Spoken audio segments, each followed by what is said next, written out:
যুদ্ধবিরতিতে সম্মত হওয়ার পর ইরানে হামলার অবসান ঘটলেও গাজায় থেমে নেই ইসরায়েলি আগ্রাসন। এবার যেন দখলদার বাহিনীর গুলি এবং বোমার লক্ষ্য হয়ে দাঁড়িয়েছে ত্রাণপ্রার্থী গাজাবাসীরা। প্রায় ৮০ দিনের পর গত ২৭ মে গাজায় অবরোধ প্রত্যাহার করেছে ইসরায়েল। তবে খাবার সংগ্রহে ত্রাণ কেন্দ্রে গেলেই ঘটছে বিপত্তি। ত্রাণপ্রার্থীদের ভিড় লক্ষ্য করে চলছে ইসরায়েলি বাহিনীর এলোপাতাড়ি গুলি। প্রাণের বিনিময়ে পাওয়া এসব খাবারে রক্তের স্বাদ মিশে আছে জানিয়ে শোকে কাতর হচ্ছে গাজাবাসী।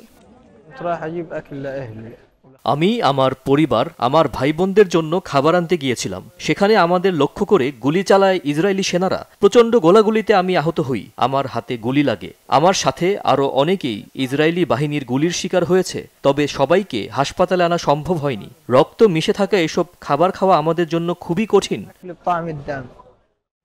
বুধবার গাজার দক্ষিণে সালা আল দিনের ত্রাণ কেন্দ্রে ইসরায়েলি হামলায় নিহত হয় অন্তত ২৫ ত্রাণপ্রার্থী ফিলিস্তিনি। আহত হয় ১৪০ জন, যাদের মধ্যে ৬২ জনের অবস্থা আশঙ্কাজনক। একই দৃশ্য দেখা গেছে খান ইউনিস ও আলটিনার ত্রাণ কেন্দ্রেও।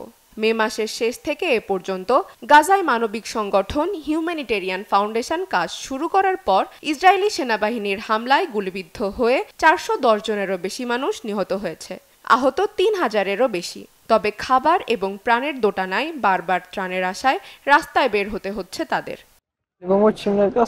হামলায় মারা না গেলে আমরা ক্ষুধায় মারা যাব, এজন্য সব হুমকি উপেক্ষা করে ত্রাণের আশায় প্রতিদিন লাইনে দাঁড়াচ্ছি। প্রাণ নিয়ে বাঁচতে পারবো কিনা এই আশঙ্কা নিয়েই রাস্তায় নামছি আমরা। তবে সেখানেও গুলি, কোয়াডকপ্টার, ট্যাঙ্ক, যে কোনো কিছু দিয়ে হামলা চালাচ্ছে ইসরায়েলি বাহিনী। তবে স্থানগুলিতে একটি দলের রাতভর সমাবেশ চিহ্নিত করায় এসব জায়গায় গুলি চালানো হয়েছে বলে হামলাগুলিকে ন্যায্যতা দিয়েছে ইসরায়েলি বাহিনী। Chandrika Majumdar, Bangla vision, news desk.